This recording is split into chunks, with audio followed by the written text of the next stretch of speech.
আমাদের সমাজে ভালো মন্দ নিয়েই কিন্তু মানুষ আছে। অনেক মানুষ কুসংস্কার বলে অনেক কিছু মানে না, আবার অনেকে অনেক জিনিসকে মান্যতা দিয়ে জীবনকে সুন্দর করে তোলে। তেমনই একটি বিষয়ের উপর আমি কথা বলবো। দেখো, আমরা অনেকেই আছি দান ধ্যান করতে খুব ভালোবাসি, বা কেউ কেউ কেউ কিছু চাইতে আসলে না দিয়ে থাকতে পারি না।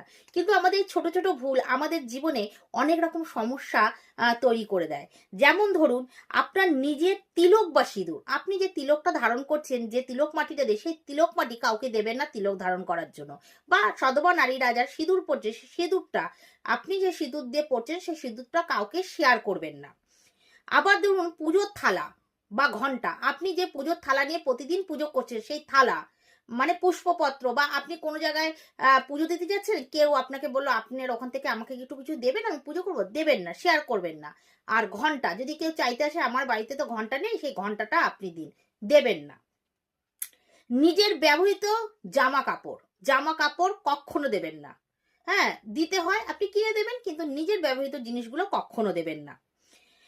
আপনার জুয়েলারি, ব্যবহৃত যে জুয়েলারি, দেখুন ধাতু, মানুষের যে কোনো ধাতু আমার শরীরের যে ক্যাপাসিটি, সেটা কিন্তু ক্যাপচার করার ক্ষমতা থাকে। তাহলে আপনার এনার্জিগুলো যদি আপনি কাউকে জুয়েলারি দেন, বা সেই জুয়েলারি থেকে সেই এনার্জিটা কিন্তু সে কাউন্ট করে নিয়ে নেয়। তাই জন্য কোনো সময় জুয়েলারি দেবেন না, গয়না দেবেন না।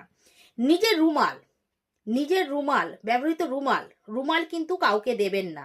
আর ঘরের চাবি, এটা কিন্তু কাউকে দেবে না। চাবি কেন দেবে না, এটা সাধারণ ব্যাপার, কারণ সে চাবি নিয়ে তাদের মধ্যে যদি দুর্বুদ্ধি থাকে, আমার বাড়ির ক্ষয়ক্ষতি করতে পারে। কিন্তু রুমাল কাউকে দেবেন না। আর নিজের ব্যবহৃত জুতো আর মুজো কাউকে দেবেন না। এই কয়টি জিনিস কখনো কেউ চাইতে আসলে তাকে দেবেন না।